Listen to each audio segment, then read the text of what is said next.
Vocês estão bem? Todo mundo bem?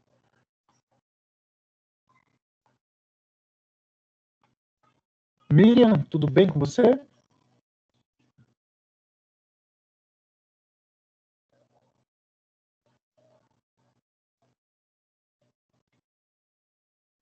Sandy?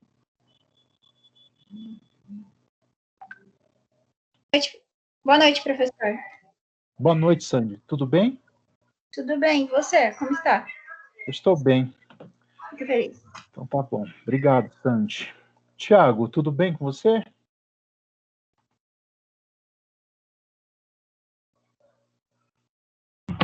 Opa, tranquilo, professor. Graças a Deus. Tá bom, cara. Fica à vontade aí, viu? Larice, e você, tá tudo bem?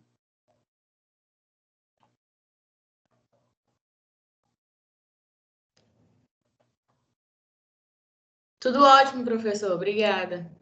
Legal. Fica à vontade, tá?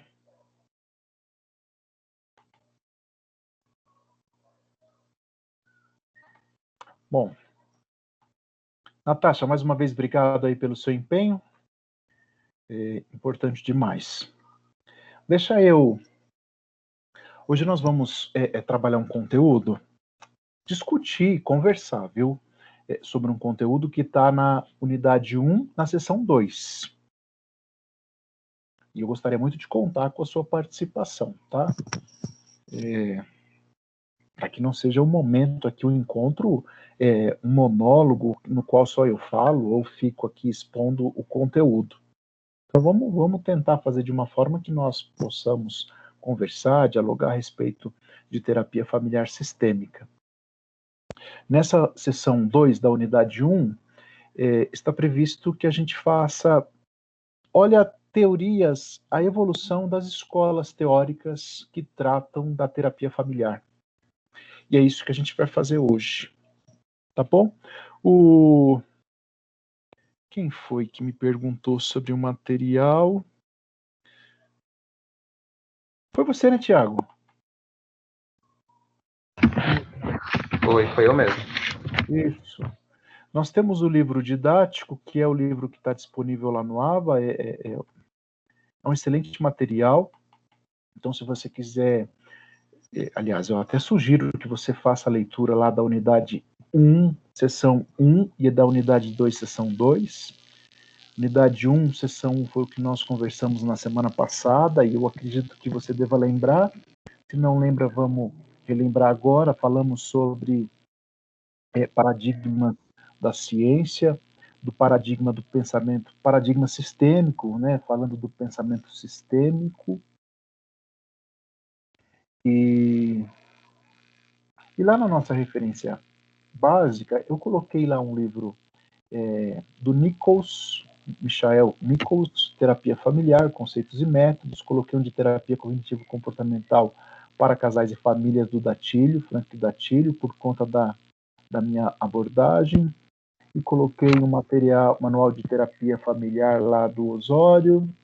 E tem as nossas referências complementares. As referências complementares tem um material lá do Levi Strauss, falando da origem e evolução da família. O Engels tem também lá um livro falando da origem da família. E coloquei um do Winnicott também, né, esse referencial aí para a gente se aprofundar um pouco mais, tá? Se você quiser, fique à vontade para consultar. Também sugiro que você dê uma olhadinha lá na biblioteca virtual da Anhanguera. Tem ótimos materiais, muitos livros disponíveis. Mas como uma leitura quase que obrigatória, o livro didático, tá bom? O material aqui, os slides que eu preparo, são apontamentos lá do livro didático. Então, é importante que você tente fazer a leitura do material lá para que você se aprofunde no que a gente está conversando a cada aula, tá? Beleza. Vamos lá. Eu vou tentar aqui compartilhar na tela para a gente para a gente ouvir uma música aqui. Pode ser? Um vídeo de 3 minutos? Deixa eu tentar compartilhar. Vamos ver se eu consigo.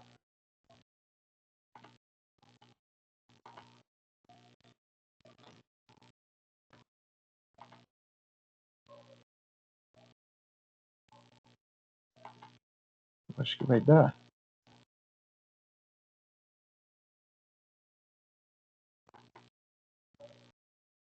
Vocês estão visualizando a minha tela aí, do YouTube?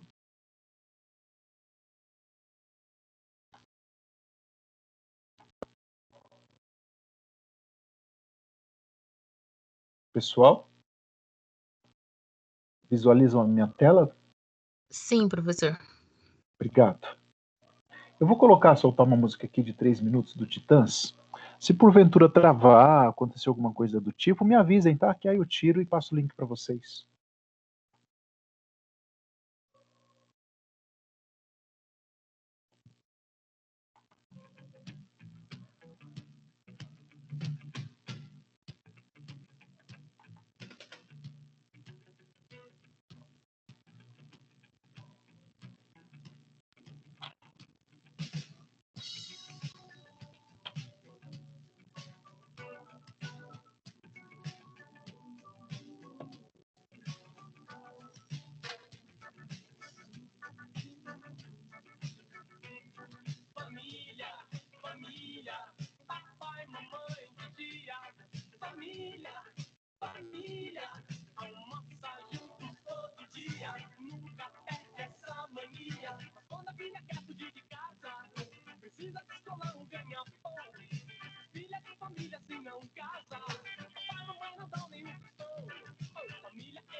Tá legal.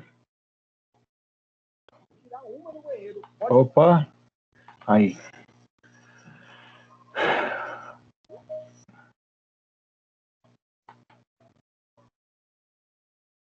Deu para assistir? Tranquilo? Rodou legal o vídeo?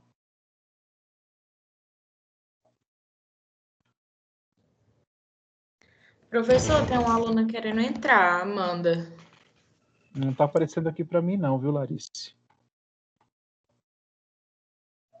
Pede para ela sair e entrar de novo, por favor, porque ela não aparece aqui ainda não. Será que ela não está numa outra sala?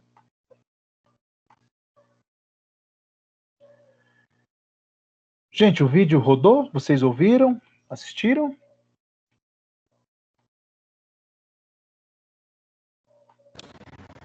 Professor, eu até ia perguntar se você tinha colocado só o áudio ou se tinha colocado algum clipe. Para mim apareceu só o áudio.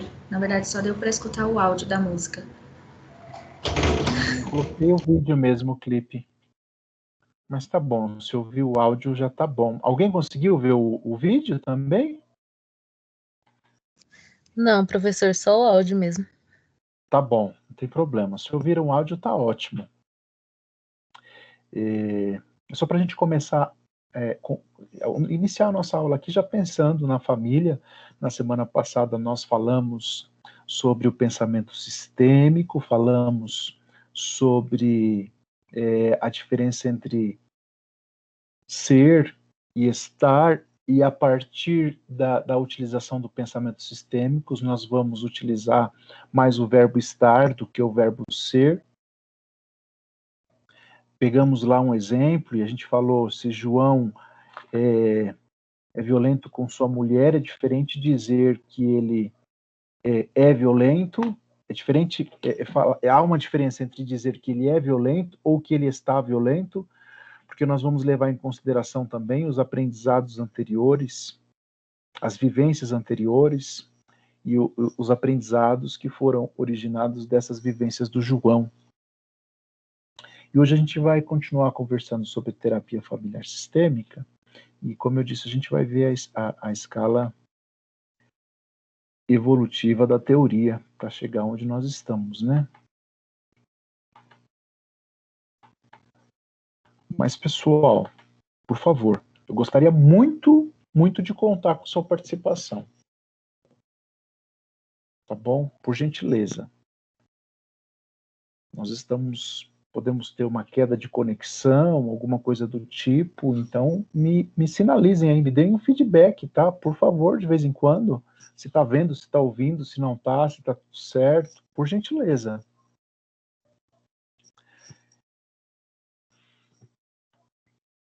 Walter, você tá na sala? Isso, acabei de entrar, professor. Obrigado por tudo, por ter ajudado eu conseguir Deu certo, assistir né, a cara? matéria. Estou participando, deu certo. Que bom que deu certo, viu? Você entrou pelo AVA mesmo, né, Walter? Eu entrei pelo AVA, direto pelo AVA. Ótimo, ótimo. Agora eu já sou participante. Fico feliz de saber que você está aqui, cara. Seja muito bem-vindo, tá? Obrigado, professor. Bom, estão visualizando os meus slides aí? Tá na tela? Sim. Legal, então vamos lá.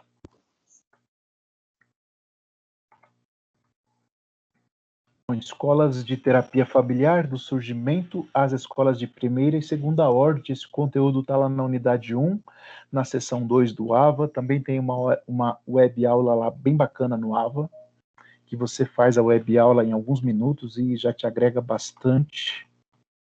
Se você puder dar uma olhadinha lá. Agora a Amanda está entrando. Agora sim. Que bom. Seja bem-vinda, Amanda. Obrigada, professor. Boa noite. Boa noite.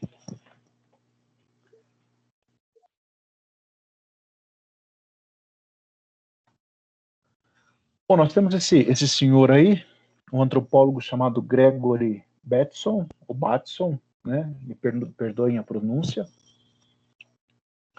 E o Bateson, ele já pesquisava lá em meados de meados de 1940 lá. Ele pesquisava sobre processos grupais entre animais.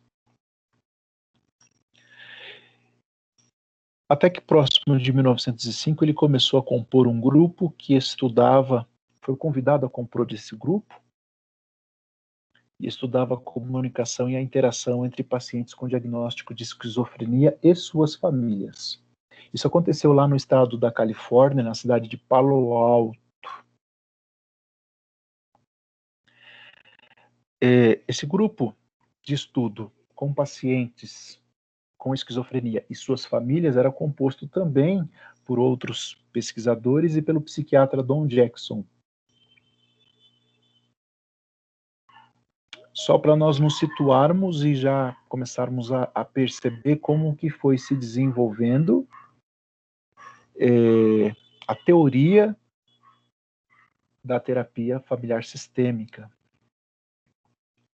E ali esse pessoal começou a pesquisar sobre esses pacientes com esquizofrenia e suas famílias, e eles chegaram à conclusão ali de que, através de suas pesquisas, que existia um vínculo, uma relação do padrão familiar com as doenças mentais. E eles perceberam, após suas pesquisas, que o padrão ali, dependendo do padrão repetitivo de comunicação que existia no seio de algumas famílias, esses padrões mantinham uma relação muito direta com as doenças mentais de esquizofrenia, de psicopatia que eles tratavam lá nesse grupo e que eles pesquisavam. E eles chamaram essa teoria do duplo vínculo, lembrando que essa relação dos comportamentos entre todos os membros de uma família. Lá, quando a gente conversou sobre pensamento sistêmico, e a gente aí usou o exemplo do João, que não é, mas está violento, pensando aí na possibilidade de João ter aprendido esse comportamento violento com pais ou com um grupo familiar no qual ele participou e ele viveu. E ali por volta de 1940, 1950, esse pessoal aí acompanhado pelo Don Jackson, esse psiquiatra, eles começaram a perceber que existia uma relação entre as doenças mentais e o contexto familiar. Esses estudos que são pioneiros quando a gente fala de terapia familiar, eles foram inspirados em muitos conteúdos da teoria cibernética. Nós temos aí muitos termos que são originados lá da cibernética. Vamos lembrar que ali por volta de 1950 havia uma revolução no conhecimento, e foi justamente nesse período que nós passamos daquele paradigma científico, no qual a verdade era absoluta, era irrefutável, e partimos para o paradigma sistêmico, no qual começa a haver a compreensão de que estamos, de alguma forma, interligados e que as nossas ações vão influenciar o comportamento das pessoas que estão ao nosso redor, e que o grupo familiar no qual nós estamos inseridos, bem como a sociedade na qual nós estamos inseridos, exerce um vínculo de mão dupla, né? Nós para com esse grupo e esse grupo para conosco.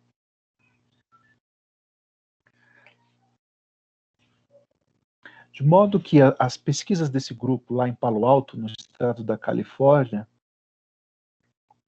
eles começaram a perceber que o paciente não deveria, ou não era indicado que ele fosse tratado de forma isolado, mas que também a sua família fosse acompanhada, por conta dessa interligação, dessa relação, desse vínculo que existia entre a pessoa, entre aspas, doente, e a família na qual ela vivia.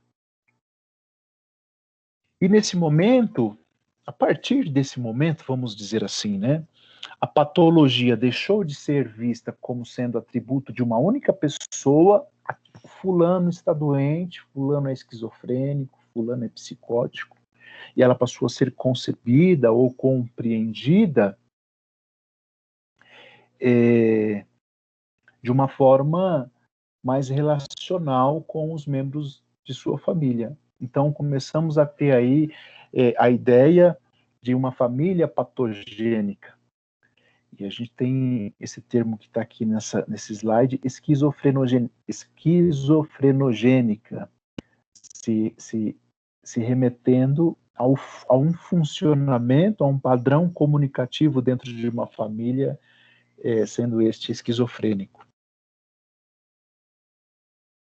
E isso poderia ou teria uma relação direta com doenças mentais de pessoas, de indivíduos.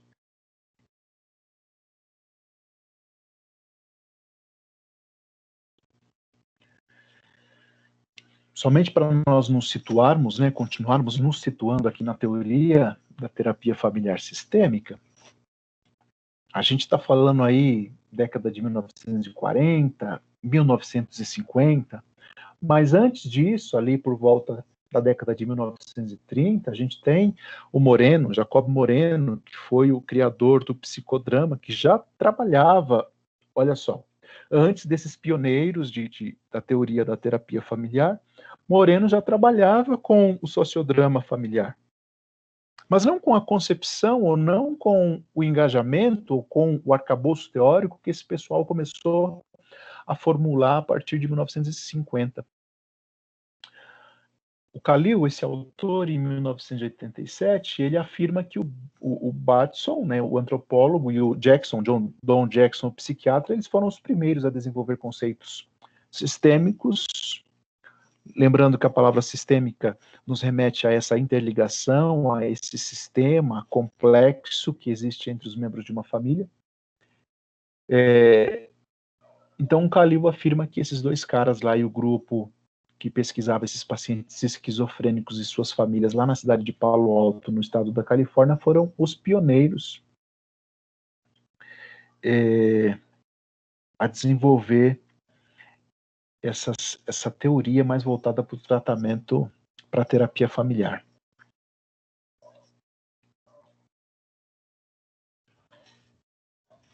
Então, entre 1950 e 1970, eu tenho 2 décadas aí muito importantes com relação ao desenvolvimento de conteúdo, de teorias que subsidiam práticas de terapeutas familiares. E não só de terapeutas familiares, mas como de terapeutas de casais, e não só também de terapeutas familiares ou de casais, mas de terapeutas que atendem pessoas individualmente, mas que atendem com um pensamento sistêmico. Olhando para essa pessoa com a clareza ou com a compreensão de que ela pertence a um grupo, a um sistema, e que o funcionamento desse sistema familiar, do qual ela é oriunda, tem relação com o comportamento e talvez com as queixas que ela me apresenta nesse atendimento individualizado.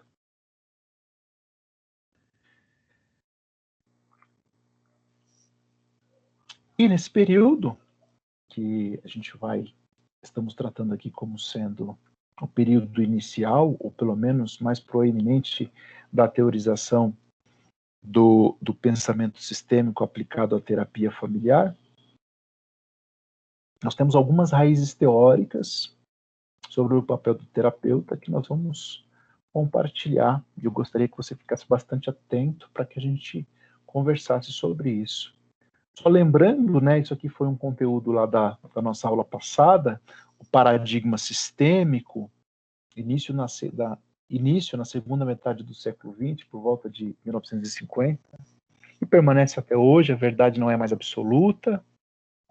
O observador interfere no fenômeno observado. Até esse momento, a ciência ela era tida, de alguma forma, as verdades apresentadas pela ciência como irrefutáveis, e a ideia era que o pesquisador, o observador, ele poderia conceber ciência sem que a sua observação tivesse nenhum tipo de interferência no fenômeno ou no objeto observado.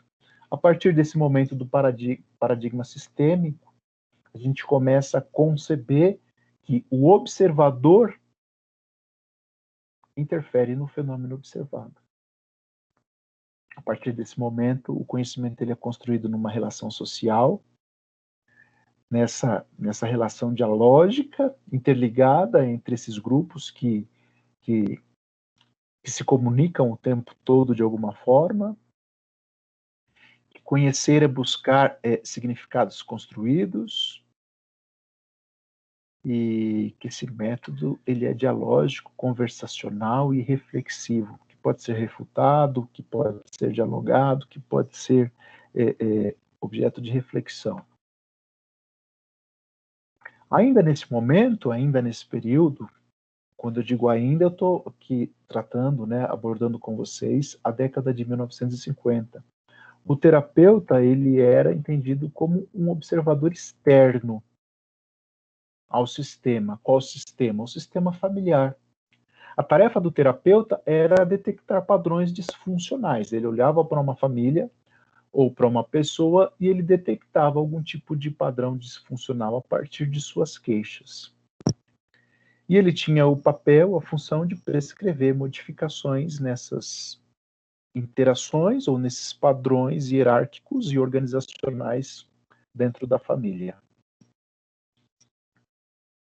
Isso nós estamos falando da década de 1950, quando toda essa teoria começou a borbulhar. A família, por sua vez, era entendida como... Começou a ser entendida, porque por um momento ainda era entendida como um modelo casual de causa e efeito. O indivíduo estava doente e a família o levava para o tratamento, mas começou a ser percebida aqui nesse discurso, nessa discussão entre teorias, de que a família poderia ser concebida como um sistema cibernético. Esse sistema cibernético, lembre quando eu citar essa palavra cibernético, uma ligação ou uma interligação entre as partes, tá bom? Esse sistema complexo que a gente começou a conceber a família em 1950 nos faz começar a ter compreensão de que um sintoma ele pode fazer parte do desequilíbrio de mecanismos dentro de um sistema que é a família. Esse equilíbrio, termo da cibernética, chamado de homeostase, o entendimento da patologia passa a ser desse sistema que não está muito bom e não do indivíduo.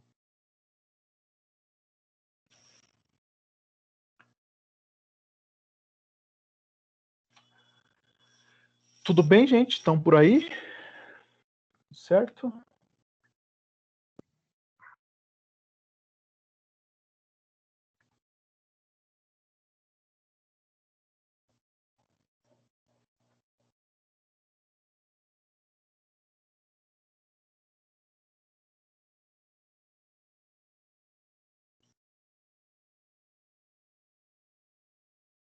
Terceiro semestre, vocês estão aí? Oi, nativo aqui. Tá bom. Ótimo.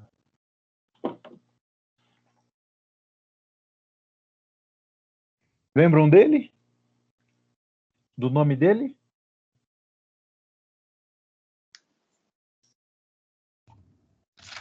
Gregor Bateson, sei lá como é que fala. Ah, boa, Vinícius, obrigado. É o Bateson, né? Eu também não sei exatamente a pronúncia, não. Mas ali no final dos anos 1960, o Bateson e o Jackson, eles saíram daquele grupo. Lembra qual grupo? Aquele grupo lá na cidade de Palo Alto, que eles pesquisavam sobre pacientes com esquizofrenia e a sua família, e que ali, nesse grupo, eles começaram a perceber que existia uma relação entre as doenças mentais e os padrões repetitivos de comunicação.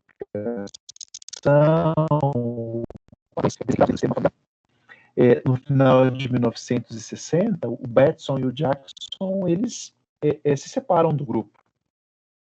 O Jackson funda um instituto lá nos Estados Unidos, na cidade de Palo Alto, que é internacionalmente famoso por seus trabalhos com família.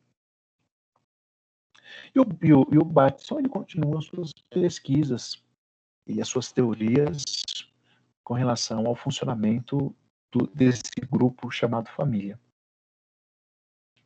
Muitos outros pesquisadores ali pesquisavam, trabalhavam com esse sistema chamado família, como eu citei Moreno lá em 1930, mas não com a proeminência originada lá com o Bateson e o Jackson. E todo esse trabalho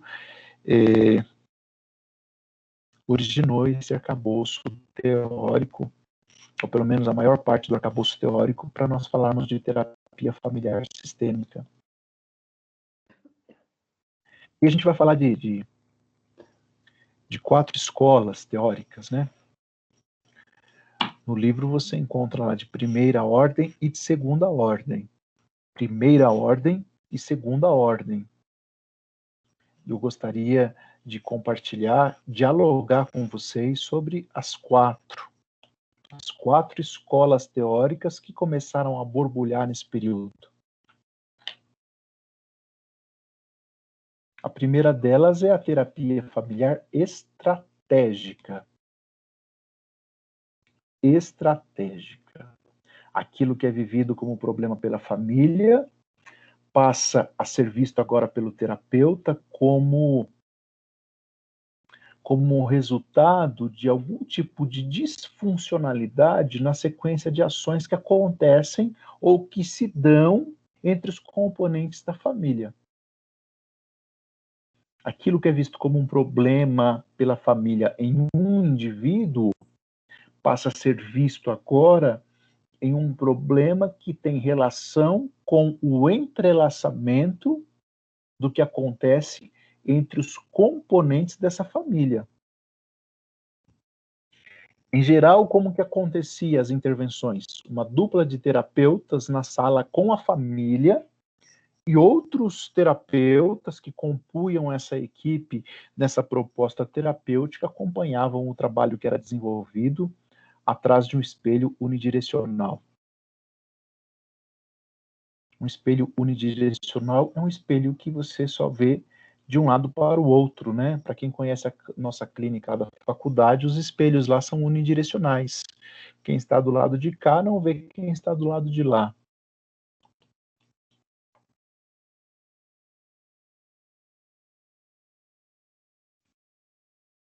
Alguns princípios dessa concepção teórica chamada de estratégica. Terapia com foco no sintoma que é trazido como problema pela família, mesmo que observe outros comportamentos que poderiam ser traduzidos como problema pela equipe, estes não serão, a princípio, objetos de abordagem. Ou seja, se a família traz um problema X aqui para a sessão, ele não vai ser o objeto principal. Nós vamos começar a entender ou buscar compreensão do processo que está acontecendo dentro desse sistema que a gente está tratando aqui de família. Como nessa segunda parte aqui do nosso slide, a gente começa a buscar uma tradução ou uma interpretação ou uma compreensão para aquele sintoma que está sendo apresentado. Por exemplo, uma família relata que o filho é hiperativo e os terapeutas, lembra? 2 lá intervindo diretamente com a família e outros ali atrás do espelho unidirecional começam a descobrir quais são as ações desse filho que o levaram a ter ou a receber esse rótulo, essa definição de que ele é hiperativo. E nessa investigação terapêutica, eles começam a perceber que a família começa a relatar que esse filho que eles definiram como hiperativo é um moleque que não para quieto, que conversa com os colegas o tempo todo, que não presta atenção em nada, que não deixa espaço para os demais.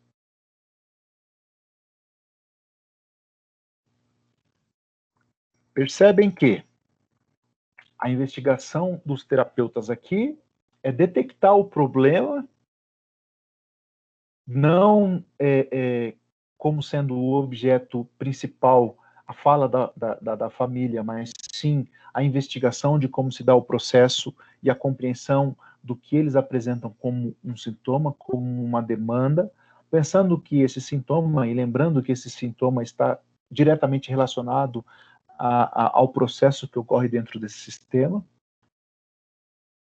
E é importante ressaltar que, em nenhum momento, nem na escola da terapia familiar estratégica, nem nas demais, o papel não é desconsiderado nenhum tipo de complicação ou de algum fator individual, mesmo que eu esteja levando em consideração o processo sistêmico que acontece dentro dessa família. O papel do terapeuta é identificar se o processo daquele grupo familiar tem implicação, tem relação com aquela doença, entre aspas, mental, com aquele sintoma, com aquele transtorno, ou não. Nós temos, né, um exemplo bem bacana lá no livro didático, na página 36, que eu gostaria de pedir o auxílio de alguém para que fizesse essa leitura. Alguém pode, por gentileza, que está com o livro didático aí com fácil acesso, para ir lá na página 36 e fazer a leitura do exemplo que nós temos lá? Eu estou na página 36, mas não vi exemplo, professor. Ah, não, desculpa, 33.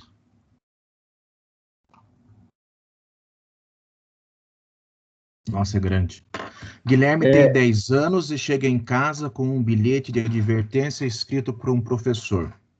Só um minuto, Vinícius. Ah, tá. Por favor. Pessoal, o Vinícius vai fazer a gentileza de fazer a leitura. É uma página e alguma coisa, e mais um trechinho.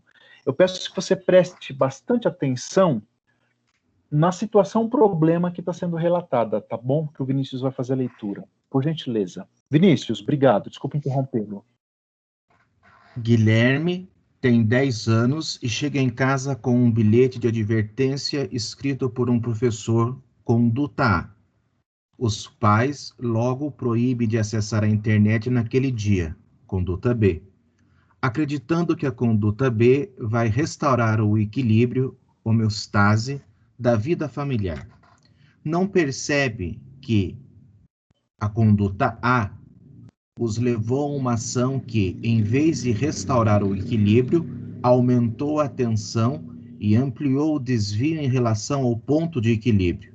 O feedback positivo. Positivo não significa aqui algo bom, como estamos acostumados a entender em nossa linguagem coloquial cotidiana, mas refere-se à matemática, soma, ao desvio trazido pelo filho. Eles respondem com uma ação que aumenta o desvio. A mais B igual aumento do conflito, diminuição da homeostase familiar. Uma vez identificado o padrão que mantém o problema, o terapeuta busca, ao longo das sessões, prescrever novos padrões ou regras familiares que, em sua visão, pode trazer um feedback negativo, novamente referindo-se ao conceito matemático da subtração, que ajude a diminuir o desvio e a recuperar a homeostase. Em vez de castigá-lo, proibindo que use o seu computador, sugere uma ação paradoxal, que consiste em prescrever comportamentos que aparentemente estão em oposição aos objetivos estabelecidos, mas visam a mudança em direção a eles. Na situação de Guilherme, como a equipe atuaria?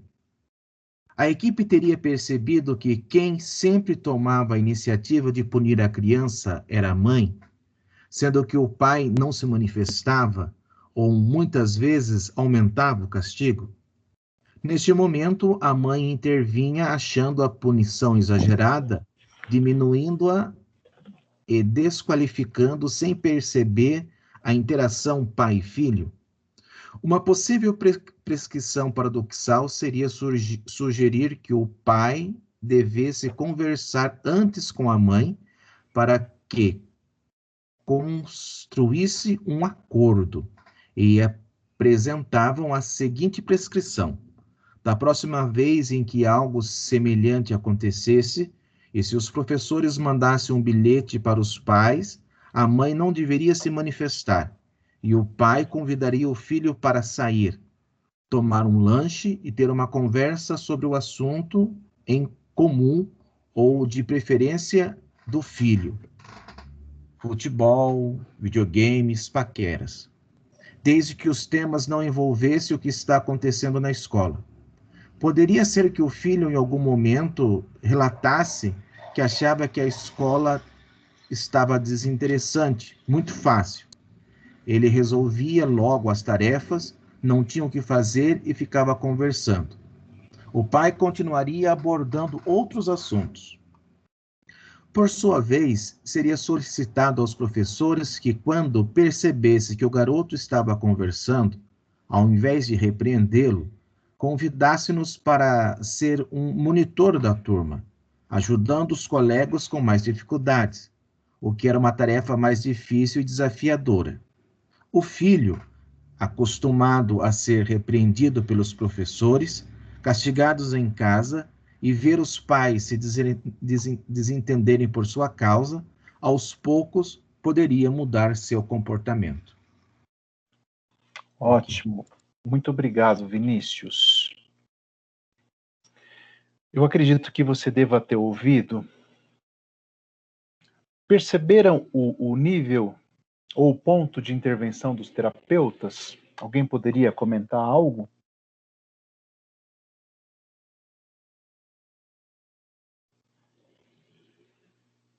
Num primeiro momento, nós temos lá os pais que recebem o bilhete de um professor, porque por algum tipo de comportamento, né, por algum tipo de ocorrência lá na escola. E esse bilhete é recebido pelos pais e uma punição é estabelecida.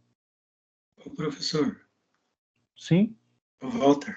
Oi, Walter. Então, nesse processo aí entre pai e mãe, um está tirando a autoridade do outro, né?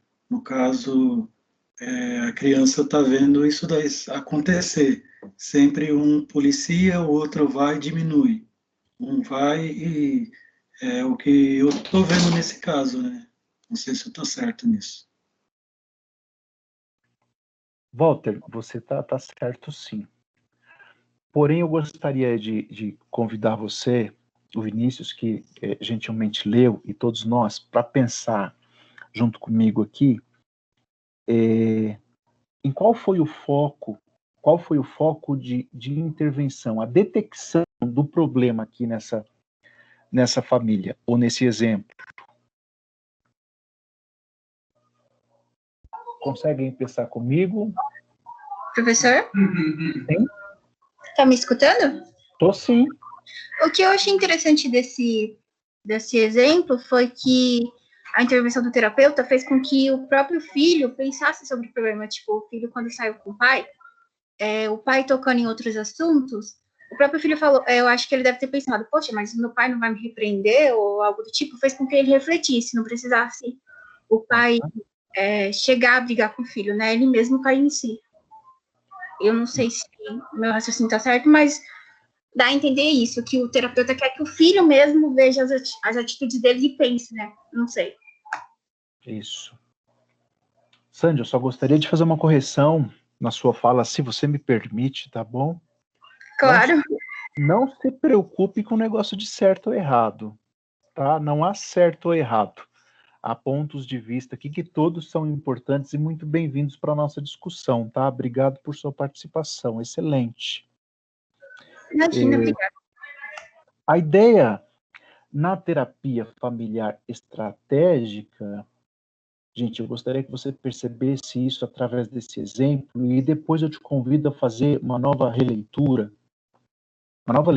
né, desse exemplo, é que o ponto aliás, primeiro a detecção do problema, e o terapeuta, seguindo essa teoria familiar estratégica, ele identifica que o problema lá na sistêmica familiar está no processo.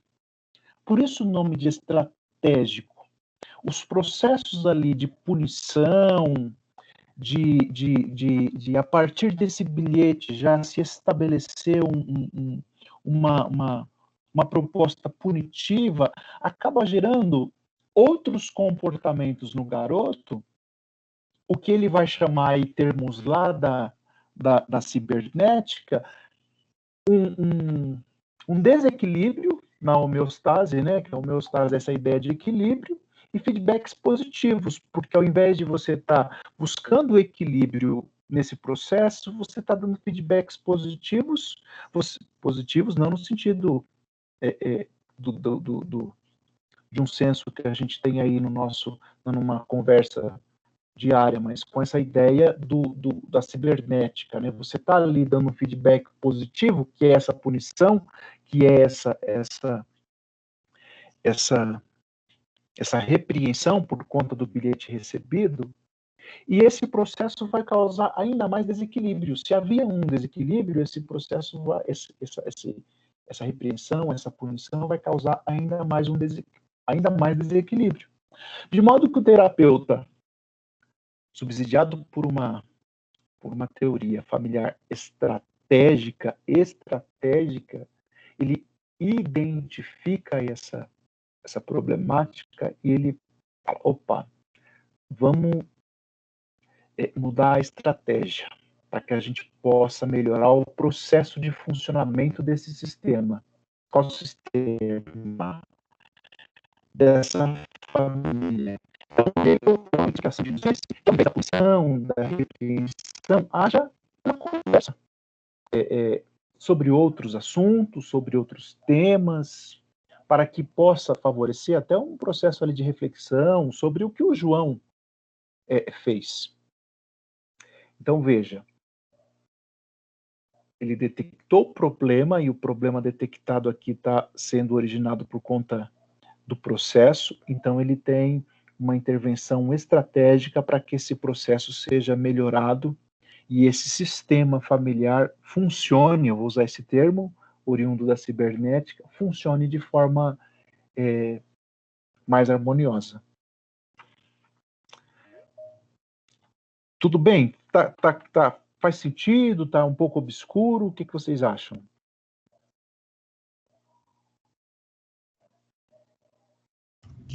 Faz sentido. Ai, professor, para mim está obscuro ainda. Tá obscuro, Vinícius? Tá obscuro, eu não tô conseguindo pegar o fio da meada ainda. Ó, deixa eu ver. Nós temos a família, uma queixa. Quando eu tenho a queixa já pode ser compreendida como um sintoma de um processo que não está muito legal. A queixa já pode ser entendida como um sintoma de que há um desequilíbrio nesse sistema. Sistema este que é a família. O terapeuta, com base na teoria familiar estratégica, ele identifica esse problema, percebe que esse sintoma, esse problema que está gerando esse sintoma, está relacionado a uma dificuldade estratégica nos processos que são aqui desenvolvidos, como no caso dessa família do exemplo, a repreensão, a punição, e que esse processo, se continuar assim, ele vai continuar causando mais desequilíbrio ainda. E aí ele propõe alterações nesse processo. Ele substituiu a punição para uma conversa entre pai e filho sobre outros temas, para uma proximidade, para um diálogo. Então ele propôs uma intervenção no processo desse sistema familiar. Não sei se pôde ou se clareou um pouco mais, Vinícius, mas eu acredito que quando nós virmos a segunda teoria, pode ser que clareie ainda mais. Então, a terapia familiar da estratégia, a preocupação, o objetivo dela, é meio redundante, são com as estratégias do processo. Isso. Ela recebe esse nome de estratégica porque o foco aqui vai estar no processo. Aliás, de certa forma, todas as escolas teóricas estão trabalhando com o processo, mas a ideia da terapia familiar estratégica é que alguma coisa nesse processo não tá funcionando de forma adequada. E o que é essa alguma coisa que não está funcionando de forma adequada? São esses recursos que estão sendo utilizados, por exemplo, no caso aqui, a punição. Então a gente muda muda esse item do processo, né? Eu estou tentando pensar em algum exemplo aqui, eu não estou encontrando. Mas a gente muda esse exemplo, esse item do processo e, ao invés da punição, a gente colocou o quê? A conversa, o diálogo entre pai e filho. Para buscar um processo mais harmonioso e mais saudável dentro desse sistema familiar. Ou seja, passear no parque, antigamente uma partida de futebol, né? Assistir plateia junto com o pai, com o time, né? E lá ia ser discutido o problema. Aos poucos, por mim, eu tô falando, a criança ia se soltando até, ia, essa energia tanta que ela tem dentro dela ia se soltando. E lá ia se identificando os problemas. Isso, mas veja que isso que você está citando, Walter, não é um processo, uma estratégia comum a todos os sistemas familiares, né? Ótima sua fala, acho que ajuda bastante aqui no exemplo. Nesse caso que o Vinícius leu, eles receberam um bilhete, eles não ouviram o garoto, eles não dialogaram com o garoto, o porquê daquele bilhete, o que de fato tinha acontecido, eles simplesmente colocaram uma punição. E colocaram essa punição sem que houvesse pelo menos um diálogo entre os pais. Entendeu? É isso aí mesmo.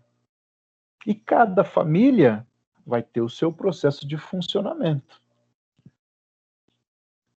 É como que se colocassem algo a mais nesse sistema, que ao invés de proporcionar o resultado que eles querem, que é um comportamento mais adequado do garoto, causasse mais desequilíbrio ainda.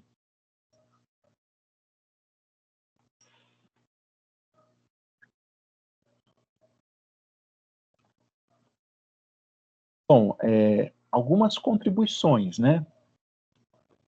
Algumas contribuições dessa teoria familiar estratégica.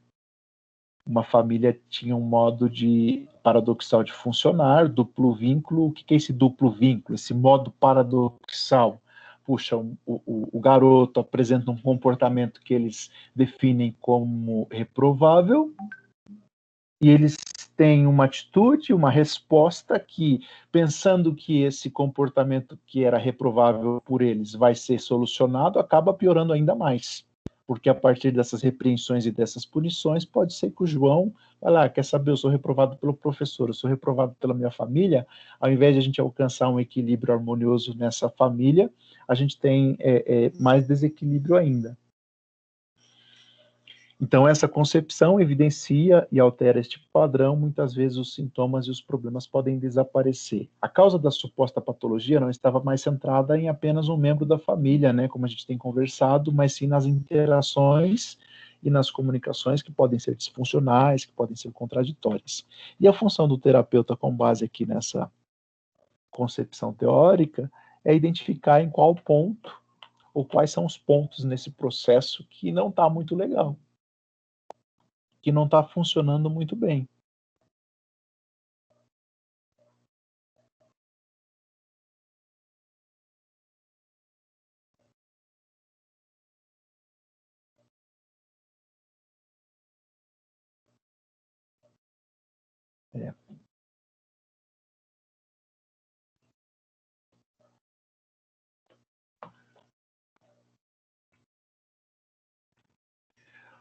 Vinícius, se tiver um pouco obscuro, acho que aqui, a partir dessa abordagem que é familiar estrutural, talvez clareie um pouco mais ainda.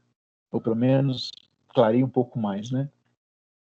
Na terapia familiar estrutural, ainda de primeira ordem, o principal nome dessa escola é o Salvador Munichim, um argentino de origem judaica, formado em medicina, especializado em psiquiatria.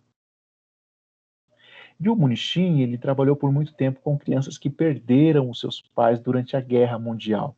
Sua orientação era psicanalítica. Quando ele emigrou para os Estados Unidos, em 1954, ele continuou trabalhando com crianças e adolescentes que tinham algum tipo de problema de desvio de comportamento. O Munichim, a partir dessa teoria familiar estrutural, observem, estrutural, ele não desconsiderou a importância dada ao processo pela terapia familiar estratégica. Mas o Munichim, na sua teoria, propôs um olhar especial, olha, para as questões da hierarquia e da estrutura na organização dessas famílias. Por conta até mesmo de suas experiências com crianças e adolescentes que haviam perdido os seus pais na Segunda Guerra Mundial, por conta do seu trabalho lá nos Estados Unidos com crianças e adolescentes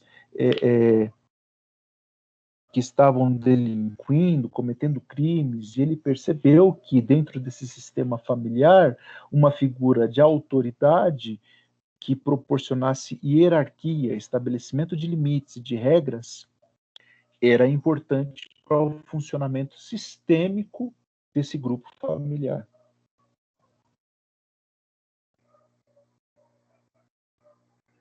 De modo que um comportamento inadequado, como o que ele já estava pesquisando com essas crianças e adolescentes nos Estados Unidos, como roubar ou usar drogas, poderia ser relacionado à ausência de uma figura de autoridade. O problema, o sintoma identificado a partir de uma leitura familiar estrutural, poderia estar relacionado à ausência de uma figura de autoridade dentro desse sistema. Então, nessa teoria familiar estrutural, o terapeuta ele busca mapear, verificar a estrutura, como que essa família se organiza, quais são os papéis de cada membro.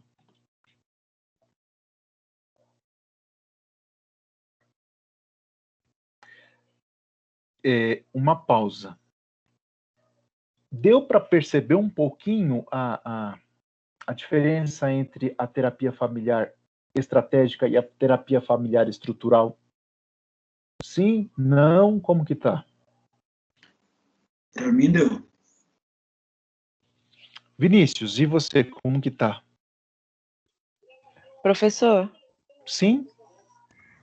o senhor poderia explicar de novo Qual parte? essa parte da diferença? Não explico. Na verdade, eu perguntei, né? Mas eu explico sim. Se além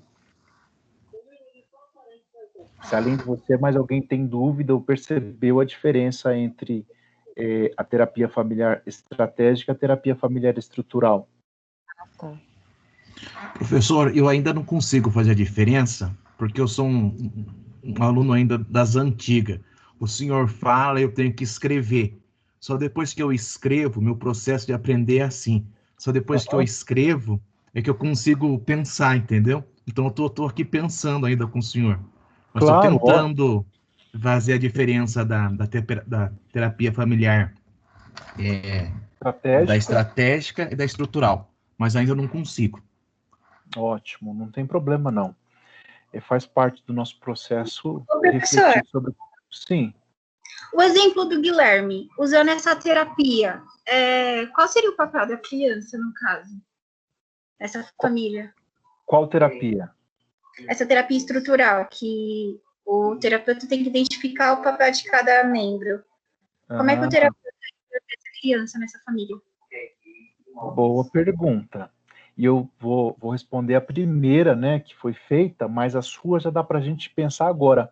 O Walter, quando eu perguntei da terapia familiar estratégica, ele citou a figura de autoridade do pai e o confronto que existia entre o pai e a mãe. Correto. Um desautorizava o outro, não foi isso, Walter? A leitura do Correto. Walter foi uma leitura teórica, pensando aqui no Munichin, nessa terapia familiar estrutural.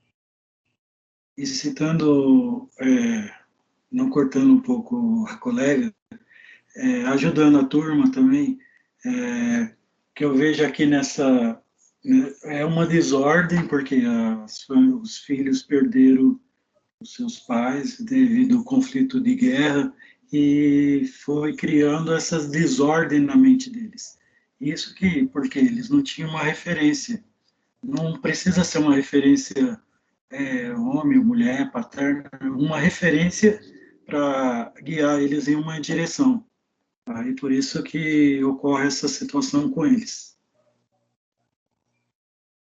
Isso a partir de uma leitura familiar estrutural. Eu não lembro o nome de quem perguntou, mas a diferença, é claro que a gente está falando de teoria, né? E teoria a gente vai se aprofundando aqui, dialogando a respeito de uma e de outra. Mas na terapia familiar estratégica, vamos procurar lembrar de processo. Alguma coisa no processo de funcionamento dessa família não está legal. Por exemplo, o pai trabalha o dia todo, chega em casa cansado, vai dormir, nunca conversou com o Guilherme. A mãe trabalha também o dia todo, vai dormir, nunca conversou, não dialogam. O processo de funcionamento não está legal, por isso está causando esse desequilíbrio. Por isso está causando essa problema na homeostase. Professor, aí nesse caso, desculpa, aí nesse caso aí que o professor está citando aí vem uma pessoa de fora e essa criança com a falta paterna, ela vai seguir esse membro, né? Correto? Isso. Sim, mas eu dei um passinho atrás aqui para a gente fazer uma leitura familiar estratégica. Na terapia familiar estratégica, nós vamos identificar, ou buscar identificar de acordo com essa teoria, de que alguma coisa no processo não está legal. O que é essa alguma coisa? Pode não estar havendo diálogo, pode estar havendo punições sem motivos claros, pode estar havendo repreensões, pode estar havendo aí uma confusão entre as pessoas quando elas estabelecem normas e regras. Então, dentro do funcionamento, dentro do processo de funcionamento dessa família, estou falando de uma leitura estratégica, ok? Alguma coisa não está legal. Então, o terapeuta identifica e a sua intervenção é propor. No caso que o Vinícius leu, o que ele propôs? Gente, ao invés de vocês punirem, por que vocês não conversam com o Guilherme? Tenta conversar com ele, veja o que aconteceu, como que tá lá na escola, o que está acontecendo. Pega o pai, vai sair com ele, vai lá num parque, vai bater um papo, começa a conversar para entender o que está acontecendo. Essa é a principal contribuição da terapia familiar estratégica. Já numa leitura familiar estrutural, o terapeuta vai buscar a identificação nesse desequilíbrio desse sistema familiar na ausência de uma figura de autoridade. Se há algum problema, algum sintoma que está sendo relatado, pode ser que esse problema, esse sintoma, essa queixa está relacionada a uma ausência de uma figura de autoridade. Os papéis dentro dessa casa não estão muito claros. Os subsistemas, o sistema é a família, os subsistemas também pode não estar muito claro. Qual que é os subsistemas dentro de um sistema? Puxa, o grupo de irmãos, as relações conjugais entre pai e mãe. E veja que aqui na terapia familiar estrutural eles citam fronteiras, interações.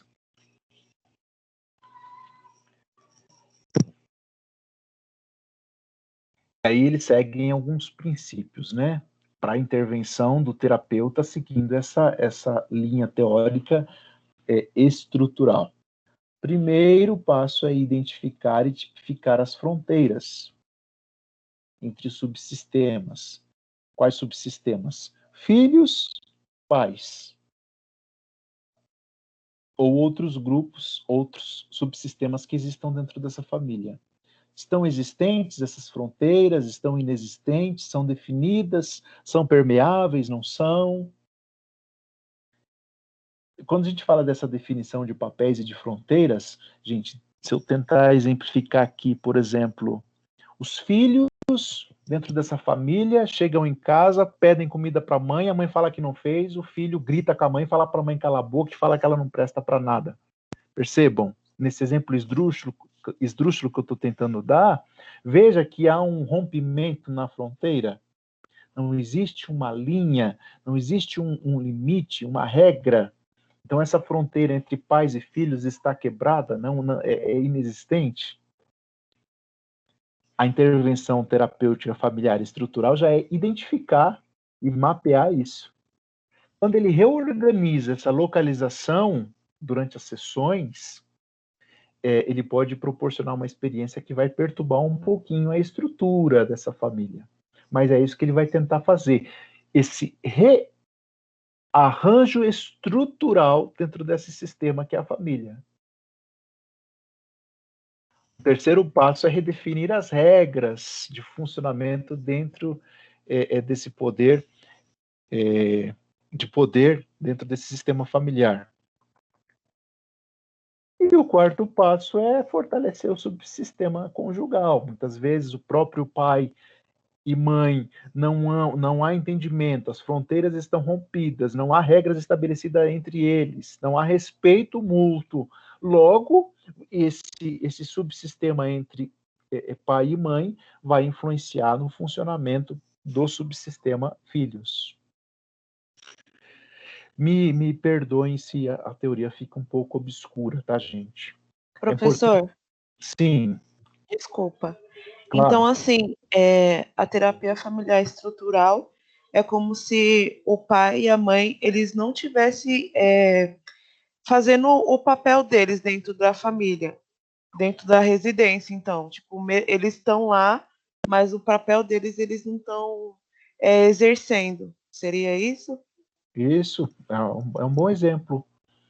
Os papéis não estão claros. Não estão sendo exercidos. Eles estão presentes, mas eles não têm, eles não tomam as atitudes que deveriam ser dos pais. Isso. Vou tentar dar um exemplo. Quem falou? Quem falou? Amanda. Isso, Amanda. Eu vou tentar dar um exemplo. Agora eu lembrei de um exemplo que pode ser ilustrativo. O pai e a mãe levam o garotinho ao psicólogo, a psicóloga, porque ele não está respeitando regra lá na escola. Ele sai da sala sem pedir licença para o professor, ele pega, vai comer, ele toma a caneta da coleguinha do lado, ele pega o caderno da coleguinha, ele não para sentado na carteira, ele grita durante as aulas. É uma criança de 9 anos, 8 anos, sei lá. Ele pega o celular, ele começa a ouvir vídeo sem fone de ouvido durante a aula. E a professora chama os pais e fala, olha, ele não respeita regra nenhuma, não tem como. Eu peço que vocês, vejam o que está acontecendo com esse garoto. Vai o pai e a mãe, leva esse garoto para quem? Para você, psicóloga. Olha, nosso filho, está com um problema na escola. O que está acontecendo na escola? A psicóloga pergunta, ele não respeita a regra, ele fica vendo o celular sem fone de ouvido no último volume, ele toma os objetos dos coleguinhas, ele grita durante a aula, ele sai andando. Aí a gente vai falar, puxa, é hiperativo, essas coisas do tipo aí que o pessoal gosta de rotular. O terapeuta, com esse pensamento sistêmico, ele não vai olhar só para a escola. Ele vai chegar para esse pai e para essa mãe, entendi. Veja que a queixa é a não obediência de regras na escola. Essa é a queixa. O terapeuta, com esse pensamento sistêmico, ele vai chegar para esse pai e para essa mãe e vai falar assim, e na casa de vocês, como que é? Não, na nossa casa não tem problema nenhum, não. É tranquilo. Nossa, é um anjo ele. É um anjo? É. Aí como que é? Ele fica lá no celular até 3 horas da manhã, ele acorda 2 da tarde, ele almoça na hora que ele quer, na hora que ele tem fome, porque a nossa família é assim mesmo, é liberal, é tranquilo. Ele... e quando a senhora assiste novela, assiste novela. E quando você está assistindo novela, às vezes está assistindo novela, ele vai chegar lá, troca de canal, vai assistir vídeo como ele quer. Entendi. Mas ele não tem hora para dormir, ele dorme a hora que ele quer. Ele come o que? Ele come o que ele quer. Vejam que não há papéis estabelecidos, claros, fronteiras dentro dessa estrutura familiar. Logo a família leva esse garoto para terapia por conta de uma queixa escolar. Mas dentro desse sistema familiar, os papéis não estão estabelecidos. Em outras palavras, quem está mandando nas regras dessa família é o garotinho lá que é um reizinho dentro de casa. Se ele é um reizinho dentro desse sistema familiar, pode ser que ele seja um reizinho lá dentro da escola. Professor. Sim. E usando um exemplo que está no livro também, que é analisado até a forma como a família se organiza na sala, né? Assim como eles sentam. Quem falou? Porque é a Luara. Ô, Luara, eu vi que o exemplo é grande e eu não quis te interromper, mas você pode só contar ele para a gente, por favor? Está lá na página 39, depois vocês leiam. Conta ele para a gente, mais ou menos, Luara, o que você viu aí. Tá bom, conto sim. É do menino, né? Eu não lembro a idade dele, os professores relataram que ele está com comportamento agressivo em sala de aula. E aí a família foi lá e eles perceberam que teve, assim, o pai sentou distante da mãe, alguns filhos próximos da mãe, outros do pai. E aí depois, com o procedimento, eles pediram, né, para que os pais sentassem juntos, separados dos filhos, e que os filhos sentassem em ordem pela idade, né? Pela idade. Para eles também perceberem isso, que tipo, a autonomia que os pais devem ter. E o pai também, ele era um pouco ausente, ele falava que os cuidados com os filhos era somente com a mulher. Então, esse menino que tinha um comportamento agressivo na escola via somente a mãe como o papel parental, né? Mais ou menos isso. Isso. Ô, Luara, excelente. Muito obrigado. Percebam que quando o terapeuta observa que até a maneira dessa família sentar não há ou não é apresentada uma estrutura de um sistema familiar, ele na próxima sessão ou nessa sessão mesmo, ele já altera essa estrutura. Ele já coloca pai do lado de mãe, filhos ali em ordem sequencial de idade, para estabelecer essa estrutura, ou para reorganizar essa estrutura. Essa é uma leitura da terapia familiar estrutural.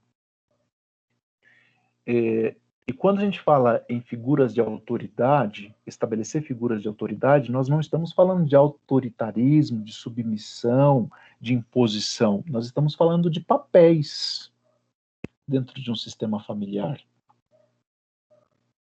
Eu peço que isso fique bem claro, tá? Não é autoritarismo, submissão, né, de filhos por pais, imposição de pais para filhos, mas são clareza de papéis. As contribuições da terapia familiar estrutural. Olha, o trabalho focado na estrutura, de acordo com o Sluk, ele pode ser o mais adequado quando lidamos com sistemas, lembra que sistemas nós estamos falando de família, que apresentam sintomas que evocam falta de limites e regras, característicos de famílias rígidas com poucas variações em suas dinâmicas.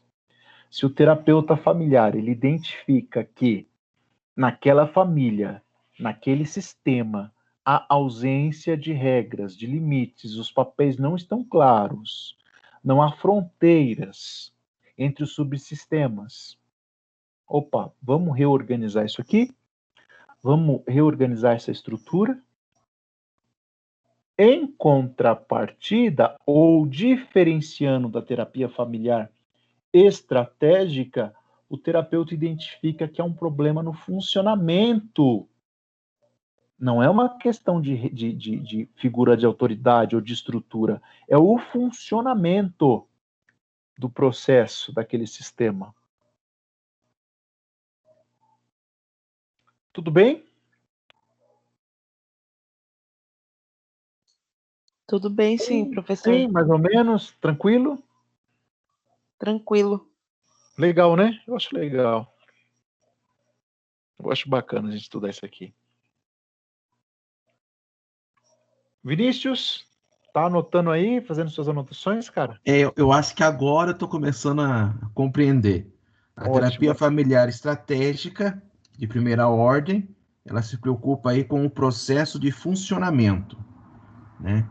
A terapia familiar estrutural também, de uma certa forma, procura aí com a redefinição dos papéis de poder, com o funcionamento do poder. Isso. O olhar dela vai estar para a estrutura. Não para o processo em si, mas para a estrutura. Ambas possuem contribuições para o terapeuta familiar. Ambas apresentam contribuições, dependendo do sistema com o qual o terapeuta familiar vai trabalhar. O terapeuta familiar, ele pode olhar para um sistema familiar e perceber que ali é um processo que está desajustado. O terapeuta familiar pode olhar para um outro sistema familiar e perceber que ali é uma ausência de papéis que não estão claros.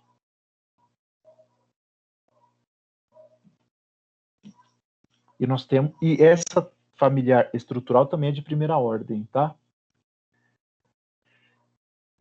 A terapêutica de Milão.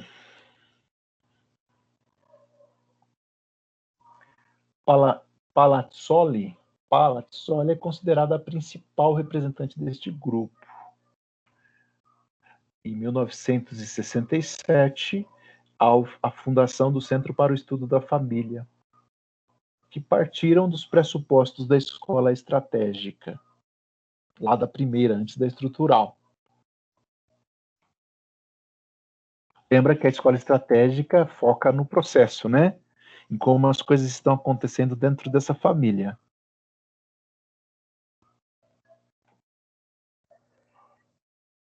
Essa escola, chamada Terapêutica de Milão, essa teoria considerava que os problemas emergiam em uma família quando os padrões de interação não eram mais adequados, ou quando os padrões não eram mais úteis naquelas situações.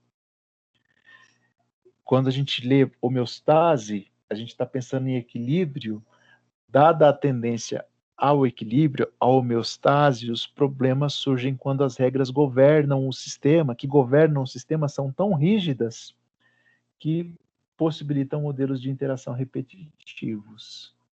Calma, vai ficar mais claro. Vamos ver aqui alguns princípios.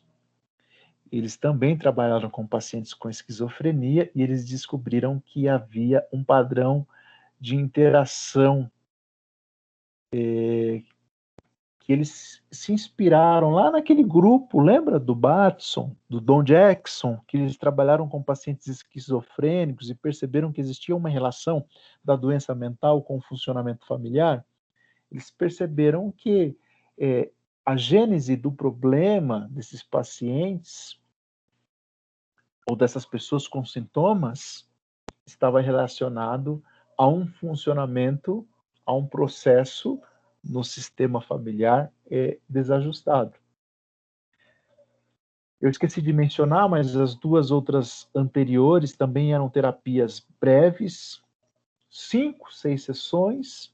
A terapêutica de Milão previa 10 sessões em média, sendo quinzenais ou mensais, para que houvesse tempo para que as famílias processassem todas as propostas terapêuticas.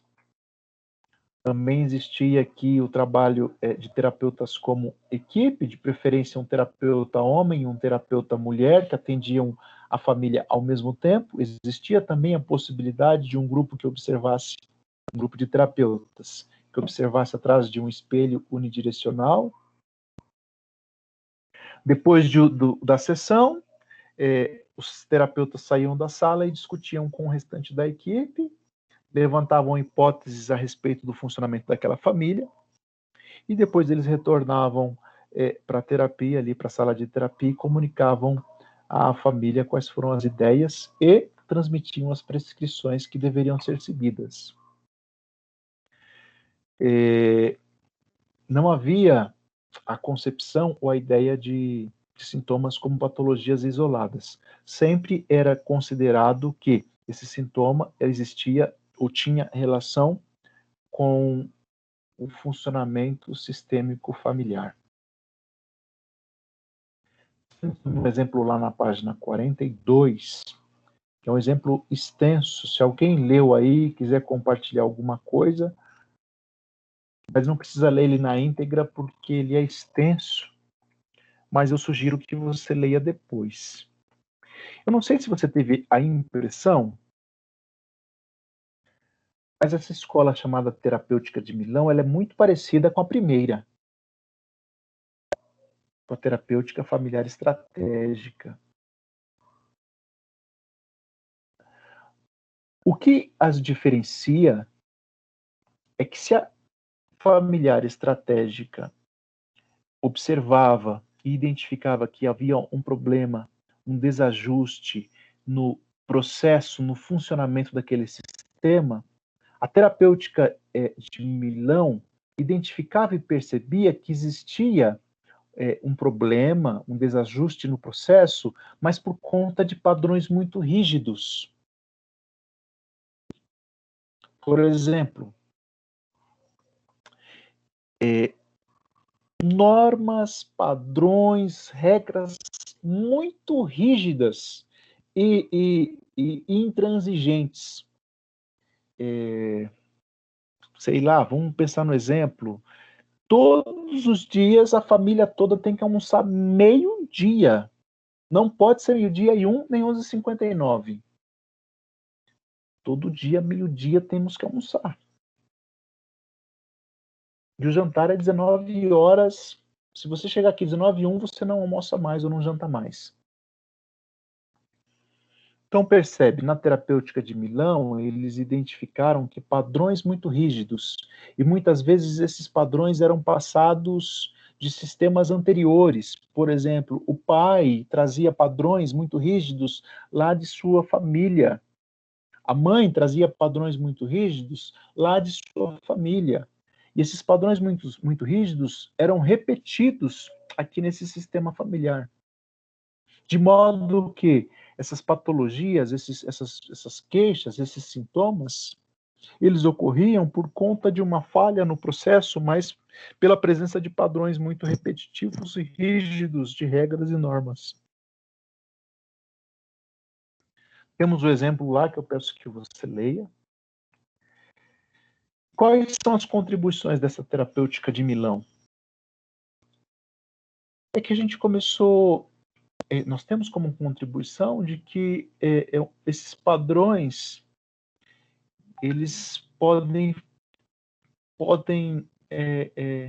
coibir o desenvolvimento dos indivíduos ou inibir o desenvolvimento. As pessoas não se sentem ou não se sentiam autorizadas a quebrar essas regras, a flexibilizar algumas normas. E quando o terapeuta familiar identifica que isso está presente dentro de um sistema familiar, a sua proposta terapêutica vai focar essa flexibilização de regras e de normas. Se vocês me permitem tentar fazer uma comparação, se lá na terapia familiar estratégica faltava diálogo, e eles optavam pela punição ao garoto que foi repreendido pela escola, aqui nessa família, talvez não falte diálogo, mas sim regras muito rígidas e estabelecidas aqui. Talvez haja diálogo até demais. Todos os dias o pai e a mãe falam para os filhos que eles precisam tirar nota 10 na escola. Se eles não tirarem nota 10, eles vão tomar um castigo.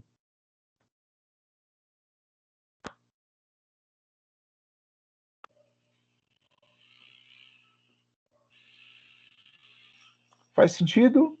Sim? Não? Está um pouco mais claro? O que vocês acham? Sim, faz sentido.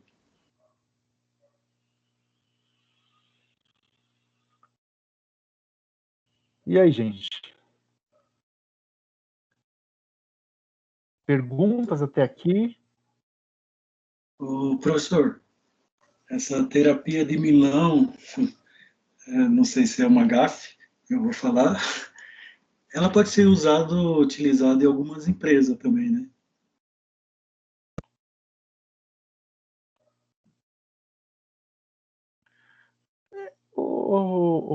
O Walter, não é uma gafe não, cara, é uma leitura teórica.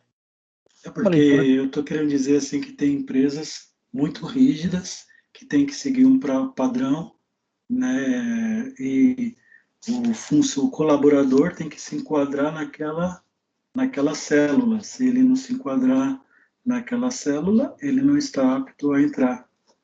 Não sei se estou claro. Sim, e não há margem para desenvolvimento desses colaboradores. Isso inibe a autonomia, isso inibe o pensamento estratégico, o pensamento criativo desses colaboradores. E o mesmo acontece nesse sistema familiar. Se há regras... Desculpa fugir um pouco da família, eu pensei em família e empresa também, no caso. Não, é o grupo. Isso. Estamos pensando num grupo, Walter. Isso é corretíssimo, cara. Numa família onde essas regras são tão impositivas, tão rígidas, que não há espaço para questionamento, que não há espaço para nenhum tipo de diálogo, talvez eu tenha pessoas ali com sintomas depressivos, com sintomas ansiosos, com outros transtornos, né? Não há espaço de desenvolvimento.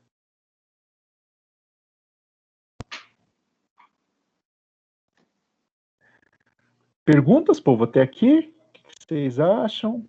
Professor, eu gostaria de fazer 3 perguntas para ver se eu compreendo. Primeira pergunta são assim, uma diferente da outra. Eu não estou entendendo direito o conceito de teoria do duplo vínculo. Depois, por que essas terapias aí, a gente estava falando lá da estratégia e da familiar, dá a entender que é dos Estados Unidos, e depois a gente vai para o outro lado do globo, lá em Milão. Contextualizar um pouco isso. Eu não sei, só para mim não me perder. E por fim, eu estou pensando aqui em casais homofetivos. Como é que a gente pode trabalhar isso também? Essas terapias, elas são aplicadas a casais homofetivos? Vamos lá. Vamos por partes? Você me fala a primeira que eu lembro, que é a teoria do duplo vínculo, né? O que é isso mesmo? Que tá toda hora voltando e eu não consegui ainda entender. A teoria do duplo vínculo, ela foi elaborada lá por aquele grupo, o qual eram pertencentes o Gregory Bateson, o Don Jackson, lá na cidade de Palo Alto, no estado da Califórnia. Eles começaram a estudar pacientes com esquizofrenia e eles perceberam que existia uma relação dessa doença mental com o funcionamento do sistema familiar. E eles estabeleceram, né, essa teoria chamada de duplo vínculo, que diz respeito a um dilema na comunicação, a um padrão desajustado, disfuncional, que estabelecia um duplo vínculo, por exemplo, entre mãe e filho. Há um exemplo no livro didático que eles atenderam, e é bem ilustrativo esse exemplo para essa teoria do duplo vínculo. Eles estavam atendendo um rapaz com um surto, após um surto psicótico, e certa vez esse rapaz estava lá sentado, né, ele já estava bem, houve a remissão dos sintomas. O rapaz estava lá sentado, a mãe chegou para visitá-lo, a mãe o abraçou, só que e disse que amava o rapaz. Só que o filho ouviu, a linguagem verbal era eu te amo, só que o filho percebeu que o abraço da mãe era um abraço rígido, um abraço de rejeição. E ele não correspondeu àquele abraço. E a mãe falou, puxa, você não quer me abraçar? O filho ficou transtornado, saiu dali, levaram ele para a enfermaria, chegou na enfermaria, ele agrediu um enfermeiro. Isso é um caso lá dos estudos das pessoas com quem eles trabalharam. Existia um vínculo disfuncional entre essa mãe e esse garoto. Existia um vínculo paradoxal entre o que a mãe falava para esse garoto e o que ela fazia. E uma relação entre a doença mental, a psicose desse garoto, o surto psicótico, e como era a relação familiar, dentro desse sistema familiar.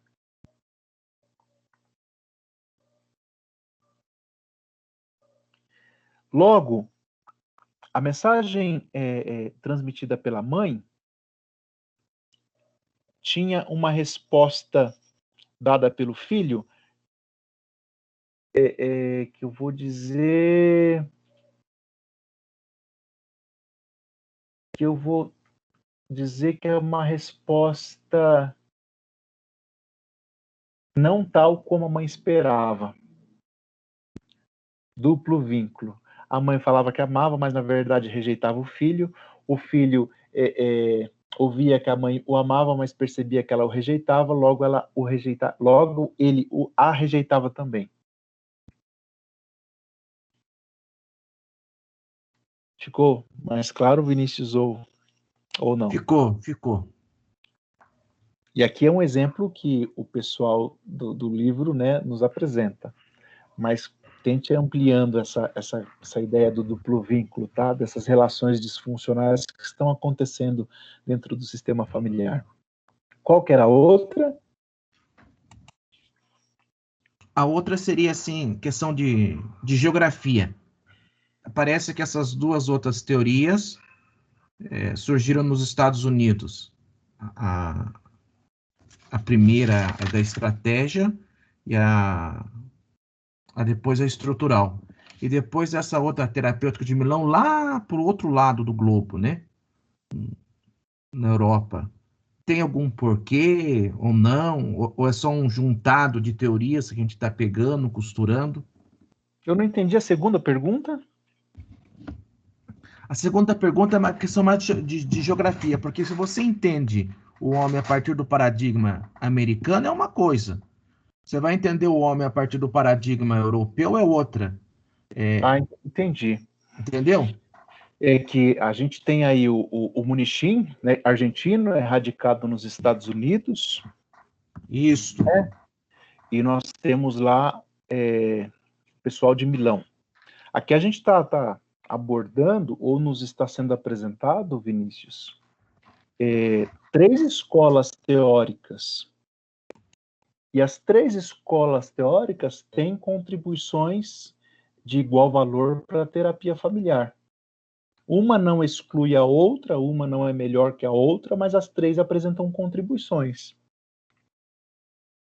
Era isso só. É. Não tem nada de ideologia, né? Não tem nenhuma relação do tipo.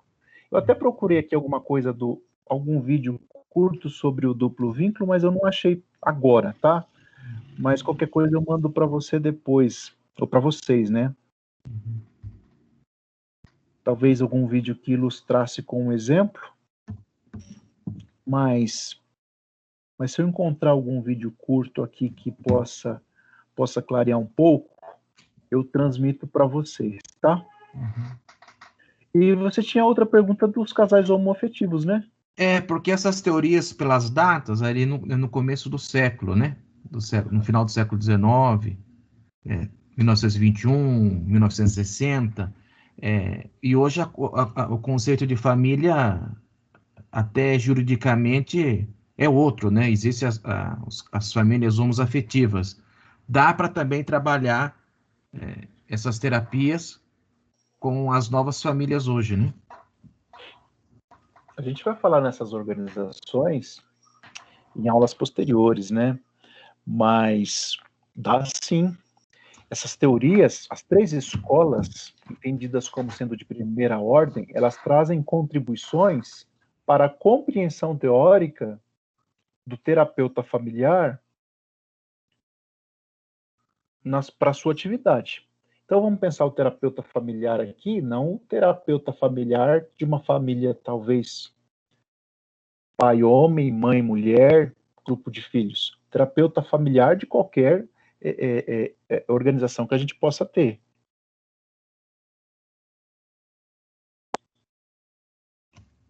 Tudo bem?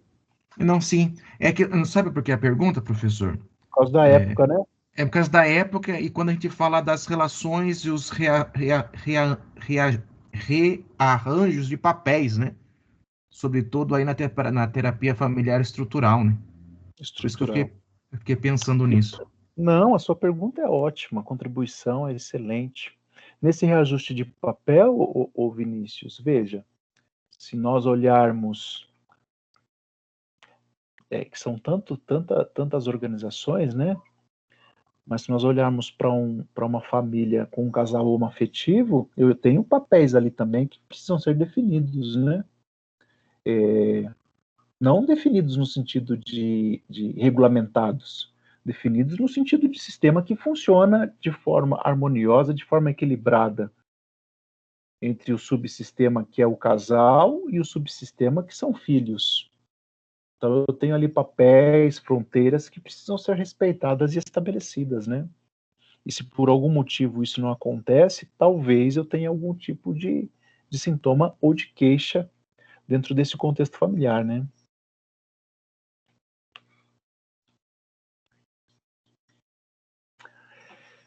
Tem mais alguma, Vinícius, que passou? Não, professor, obrigado. Vamos nos falando, viu? Qualquer coisa, Vinícius, Lara, todos que estão aí, o Thiago, vou estar numa conversa. Professor, deu um pouco de interferência no seu áudio, não deu para entender muito. Eu disse que para que vocês fiquem à vontade para questionar, tá bom? Quando a gente aborda só teoria, fica um pouco escuro, conversar, buscar as alternativas, para que clareie um pouco mais, tá? Então fiquem à vontade para fazer esses questionamentos.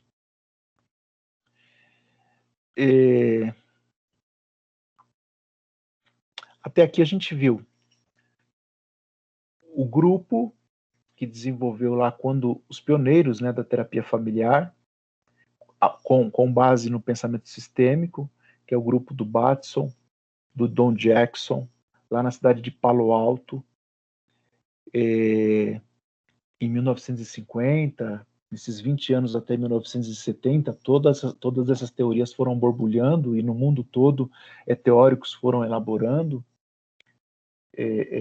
pesquisas para as intervenções na família. Alguns ficaram mais conhecidos, outros menos, e a gente está abordando aqui 3, sendo a primeira terapia familiar estratégica, com foco lá nos processos que acontecem no sistema familiar.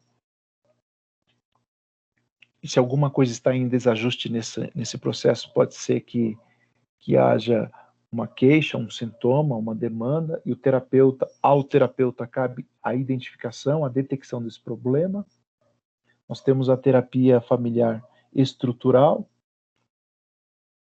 que traz a contribuição de que talvez o problema, o sintoma, a queixa, esteja relacionado à ausência de estabelecimento de papéis, de fronteiras, subsistemas que não estão claros. E a gente tem a escola chamada terapêutica de Milão, que traz a contribuição de que também pode ser essa demanda, esse sintoma, essa queixa pode estar relacionada também ao processo de funcionamento desse sistema, mas com a presença de regras muito rígidas, de padrões repetitivos, de normas que não podem ser alteradas. Nessas três escolas teóricas são chamadas, as três escolas teóricas são chamadas de primeira ordem. O que significa uma escola teórica de primeira ordem? Que ao terapeuta, e vejam que algumas era a presença de 2 terapeutas, e ainda contava-se com a presença de outros terapeutas observando o atendimento, mas ao terapeuta cabia a observação do fenômeno e a identificação, detecção do problema. Percebem isso? Ao terapeuta cabia a observação do fenômeno e a identificação do problema. A partir de 1980, e aqui essas datas não são rígidas, né? A gente fala de um espaço do tempo, então eu tenho ali final de 1970, enfim, tudo isso está acontecendo aqui. A gente coloca essas datas para nós olharmos para o processo evolutivo da teoria. Mas aqui, a partir dessa linha... Sim? Desculpa te cortar. Naquela época não tinha troca de informações com outros profissionais, não, né? Tinha, né? Tinha, sim. Do terapeuta falar, por exemplo, com um médico? Tinha. Tinha, mas a gente fala... Quem está falando? Não viu o nome? Eu me chamo Sandy. Ô, Sandy, obrigado. Tinha, Sandy, mas talvez a gente está falando aqui de uma elaboração teórica, né, que está sendo construída. Então, quando a gente fala de uma elaboração teórica, a gente pensa em pesquisas, em pessoas que estão ali se debruçando sobre determinados fenômenos, levantando hipóteses, buscando comprovação para essas hipóteses, né? Isso não acontece de uma hora para outra, é algo que acontece ou que demanda bastante tempo, né? Mas diálogos eu acredito que existia, sim. Bom, chegando aqui em 1980, aproximadamente, nós temos a chamada de segunda ordem, de escolas de terapia familiar de segunda ordem, que começam a se questionar se aos terapeutas era correto intervir nestes sistemas familiares, com base simplesmente numa observação e numa detecção de problemas. Como se o terapeuta ele detectasse o problema e prescrevesse a solução para aquele problema. Veja que essas discussões já começam a propor discussões, né, a respeito da teoria que já estava presente. E o conhecimento científico é assim, vai se discutindo, vai se dialogando, vai se construindo, vai se refutando. Freud é um ótimo exemplo, né? Ele escreveu, reescreveu, leu o que ele mesmo fez e fez de novo e mudou tudo. E assim a gente vai construindo a teoria, né? Então, esses pesquisadores, e a gente coloca terapeuta aqui, não são todos os terapeutas, acredito, né? Claro, mas são os pesquisadores, né, que propunham a investigar a terapia familiar. Eles começaram a falar, puxa, mas o psicólogo, o terapeuta só observa e detecta o problema e prescreve uma solução? Será que é só isso? Será que quando o terapeuta está inserido lá numa sessão de terapia familiar, não há nenhum tipo de influência Então, agora, aproximadamente 1980, o papel do terapeuta passou a ser um articulador, um co-construtor das conversações. Percebam que ele já começa a ter um papel de facilitador. Então, ele está ali inserido, a ideia de que participando dessa sessão terapêutica com a família, ele também tem uma influência no funcionamento desse sistema e ele momentaneamente passa a fazer parte, a ser um componente desse sistema familiar. Então, ele começou a ficar atento, o terapeuta, a partir dessa proposta teórica, de que significados estão sendo construídos e partilhados ali naquele momento, incluindo com a sua pessoa, incluindo a sua pessoa do terapeuta.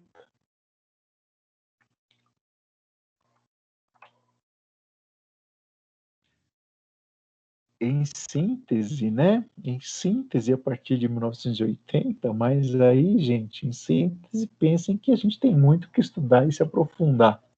A prática clínica com família se fundamentou nos seguintes aspectos: a conversação como ponto central da terapia familiar, a família compreendida como um sistema social flexível, compartilhando seus significados. Compartilhando seus significados com quem? Com o terapeuta. A terapia co-construindo. Co-construindo. Veja, essa palavra significa que a família, enquanto sistema, está construindo naquele momento da terapia, mas a terapia, na pessoa do terapeuta, também está participando dessa construção, num contexto colaborativo de ressignificação de demandas e queixas que estão aparecendo ali exatamente naquele momento do processo terapêutico. O foco estava em gerar e recuperar narrativas, outras que pudessem ser vivenciadas como transformadoras e libertadoras.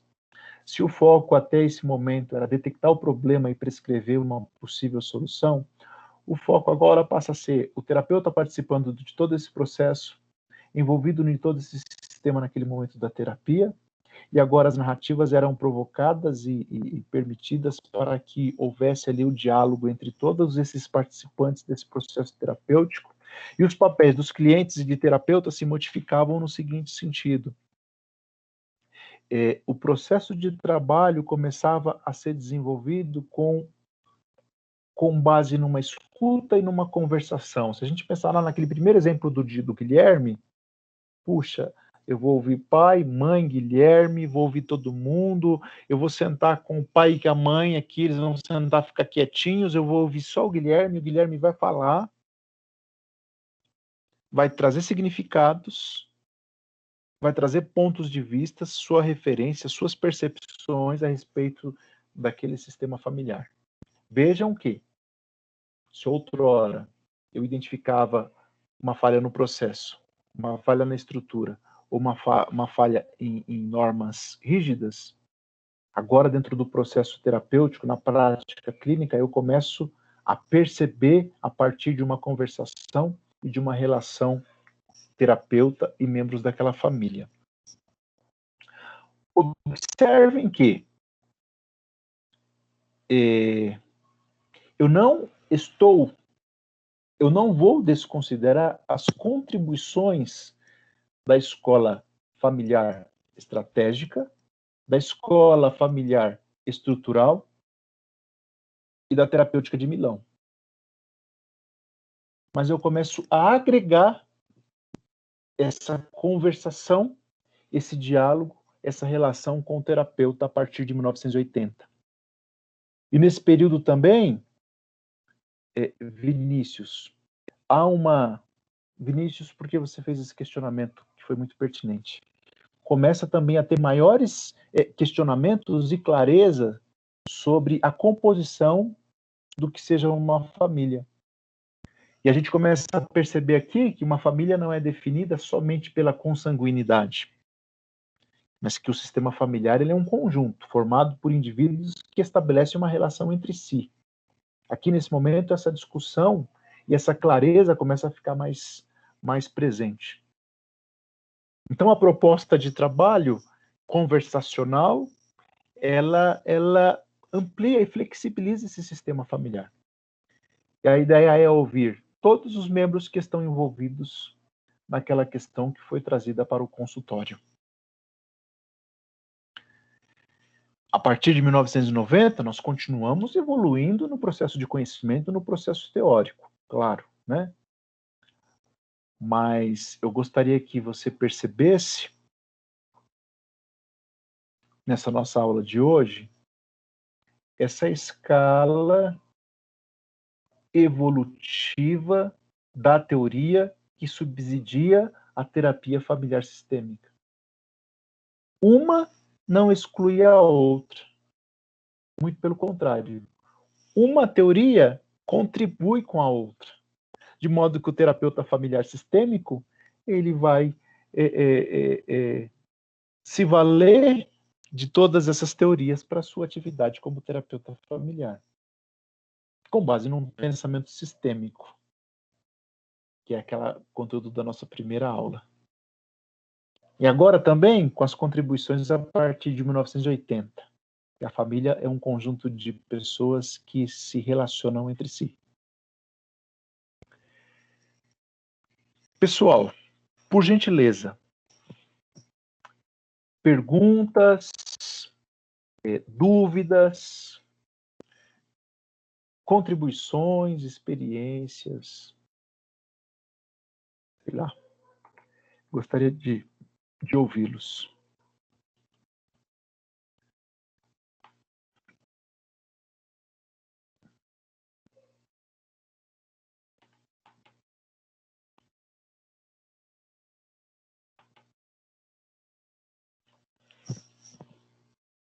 E aí?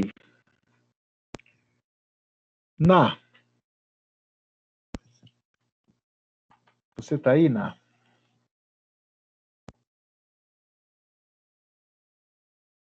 Amanda de Paula. Amanda? Tô aqui, professor. Tudo bem? Tudo bem. Como que tá aí essa teoria toda para você? Mais ou menos? Tá clareando. Legal. Tá clareando. Ótimo. Luara? Oi, professor. Tá sim, até porque eu tinha lido a unidade 1.2, aí algumas coisas eu não tinha entendido, né? Mas agora ficou bem mais claro, sim. Legal. Fica até a sugestão para que vocês leiam a unidade 1.2. Ela tá uma unidade assim bem densa, né? Tem bastante conteúdo lá e muitos exemplos que vão clareando bastante a nossa discussão de hoje, viu? Não precisem se preocupar em decorar essas datas, né? Essas escolas, mas tente lembrar aí da diferenciação, a estratégica está focada no processo, a estrutural nos papéis, na estrutura, a de Milão em padrões rígidos. A partir de 1980, as escolas de segunda ordem começam a questionar o papel do terapeuta, propor a relação dos indivíduos entre si. Tenha isso mais ou menos assim claro, tá? Mariana? A Mariana tá sem áudio, professor. Tá legal. Depois vê com ela aí, Luara, se tá tudo ok para ela, tá? Por favor. Tá bom. Milene. Milene. Miriam.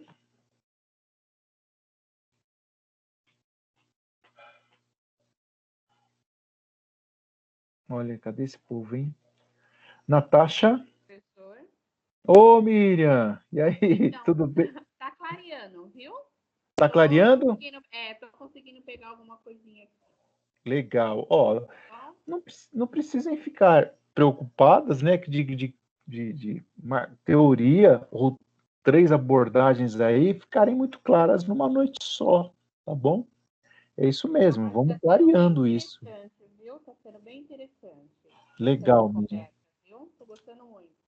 Ótimo, obrigado. Ótimo, vamos continuar assim. Natasha.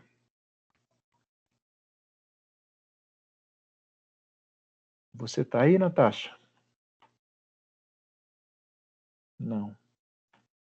pode ser que tenha algum problema no áudio, né? Sandy. Ô, Natasha, eu vi aqui. Não? Oi, Sandy. Oi. E aí, como que tá? Tá tudo claro. Gostei da aula. Bom, obrigado. Vamos clareando, tá? A ideia é a gente clareando essas teorias, tá bom? Legal. Suzane. Professora, a Mariana falou. Pode falar, desculpa. Eu que peço desculpa. A Mariana falou que tá tudo certo também. Ô, Mariane, valeu, obrigado, tá? A Natasha também não pôde abrir o microfone aqui, ela me avisou no chat. Obrigado, Natasha. Suziane.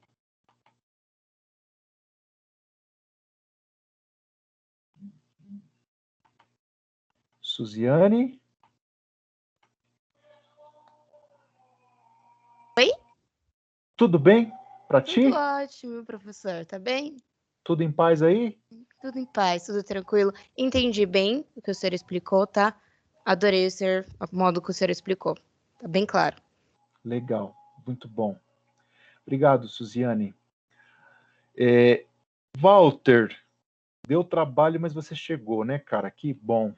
Fiquei muito contente com a sua presença, viu? Estava preocupado com você. Muito obrigado, professor. E para mim como eu sempre falo, professor para mim é um mestre. E agora que eu estou tendo aula contigo de novo, é aprendendo a reaprender. Muito obrigado. Eu estou entendendo, sim. Estou conseguindo. Não sei se é porque eu já tive participação já na clínica e essa matéria e as leituras, né, que eu faço também. Para mim, um ótimo trabalho e que continue sempre assim. Legal. Obrigado, viu, Walter? Obrigado pela sua presença. Vinícius. Ô, professor, perfeito. Eu gosto muito das suas aulas. Gosto mesmo. Não sei também se é um pouco a sexta-feira, a gente está um pouco cansado das leituras da semana, né? Tem o cansaço que a gente leva a sério. Então, pode ser que a lentidão pode ser um pouco do cansaço aí. Mas eu gosto muito, bem explicadinho. O senhor permite que a gente faça esse diálogo, né? E eu já tive aula com você, o pessoal acho que do terceiro ano não, né? Toda aula é assim, né? O senhor conversa com todo mundo, dá atenção, consegue, então é muito bom ter o senhor como professor. Ô, Vinícius, obrigado. Eu que agradeço aí você estar aqui com a gente, viu? Importante. E as suas contribuições também. E se você me permite só uma retificação na sua fala, talvez não seja lentidão, né, Vinícius? Um processo de aprendizagem e de reflexão, o que é muito, muito saudável, muito importante, né?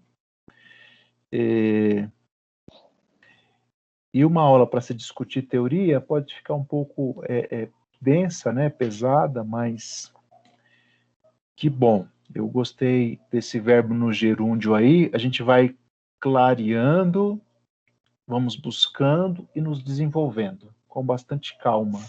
Tá? A gente volta nessas 3 escolas sempre que for necessário. Na semana que vem a gente aborda a unidade 1, sessão 3. Mas a gente retoma alguns pontos dessa aula de hoje, se for necessário, tá bom? Eu agradeço a todas e todos, desejo a vocês uma excelente noite, um ótimo final de semana, um ótimo feriado, que vocês estejam aí dentro do sistema familiar de vocês, percebendo esse processo e contribuindo para que esse processo seja saudável e harmonioso dentro do possível, tá bom? Um abraço para vocês, gente. Boa noite, Muito professor. Obrigada, professor. Bom Boa final noite. de semana e bom feriado. Para vocês também. Boa noite. Boa noite. Boa noite.